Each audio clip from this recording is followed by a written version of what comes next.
और एक बात बहुत ध्यान देने की है, नाम के प्रकट होते ही रूप प्रकट होता है।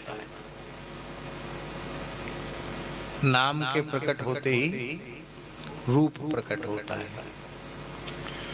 रूप के प्रकट होते ही लीला प्रकट होती है। और रूप और लीला प्राकृत प्रदेश में प्रकट नहीं होते, जिस अप्राकृत प्रदेश में प्रकट होते हैं उसी का नाम है श्री धाम। इसलिए नाम का आश्रय लेने वाले के भीतर धाम प्रकट हो जाता है। एक छोटी सी बात आपको बताएं, भाई श्री हनुमान प्रसाद जी पोद्दार, जिनकी कृपा शक्ति को प्राप्त करके पूज्य श्री बाबूजी ने गोलोकवासी श्री मुरलीधर जी मल्होत्रा जी ने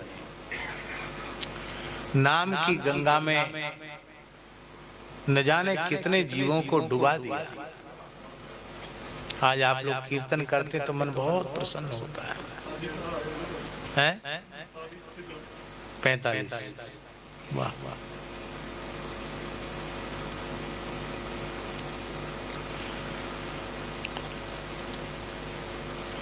कुछ इलायची दी थी उन्होंने, और वो इलायची की सुवास आज भी फैल रही है। तो राम जी श्री भाई जी के पास, हनुमान प्रसाद पोद्दार जी के पास एक बहुत उच्च कोटि के अनुभूति संपन्न रसिक महापुरुष थे, पूज्यपाद श्री राधा बाबा।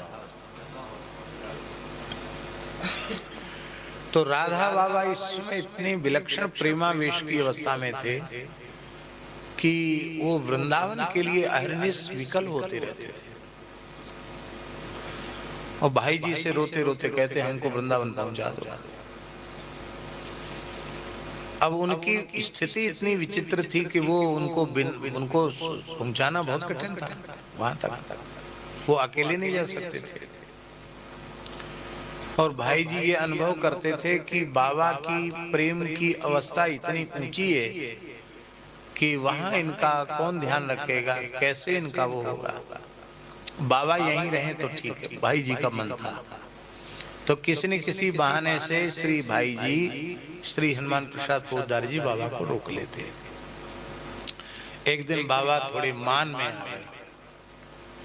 हमारे ब्रज में तो मान भाव प्रसिद्ध ही है, मान लीला।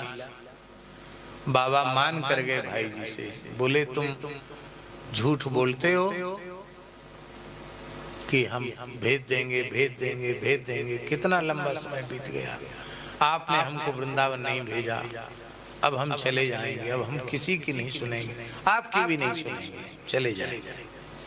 भाई जी हंसे, बोले कब जाएंगे आप? बोले कल चले जाएंगे। कहा कैसे जाओगे? तो स्वामी जी बोले आप हम जानते हैं, हम पैसा छूते नहीं है, हमने टिकट कराया नहीं, इसलिए आप सोच रहे हैं कि हमने टिकट नहीं कराया तो आप कैसे जाओगे वृंदावन? तो हमारे पैर तो हैं। तो भाई जी ने पूछा वृंदावन का रास्ता जानते हो? बोले हम पूछ लेंगे, जहाँ भटकेंगे वहां पूछ लेंगे। भैया वृंदावन किधर है?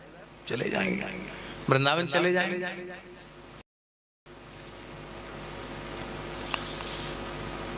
तो कब जाएंगे? कल बस सवेरे होते होते हम निकल जाएंगे यहाँ से। हमारी आपको दंडवत, राधे श्याम। और कल हम सवेरे वृंदावन के लिए प्रस्थान करेंगे।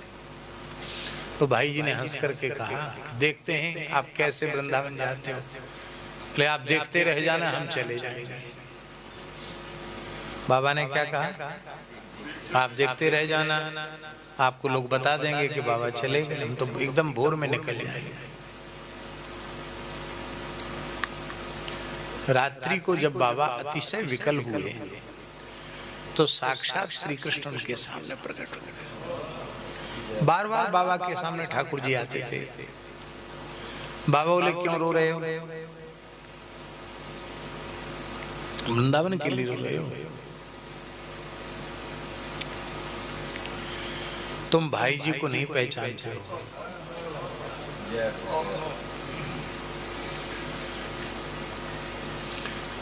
श्री हनुमान प्रसाद पोद्दार जी चलते फिरते वृंदावन हैं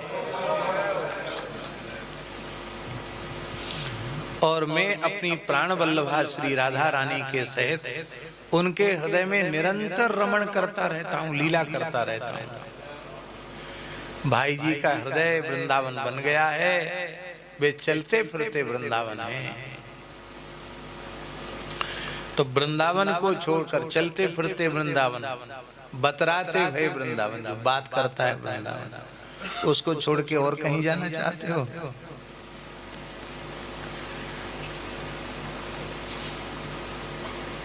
बाबा का वियोग शांत हो गया। सवेरे सवेरे बाबा पहुंच गए भाई जी के पास। बाबा साधन में बहुत लगे रहते थे, उनके पास समय बहुत कम होता था। भाई जी का भी समय बहुत व्यस्त था। एकदम भोर में पहुंच गए। तो भाई जी ने कहा, इतने सवेरे कैसे आ गए?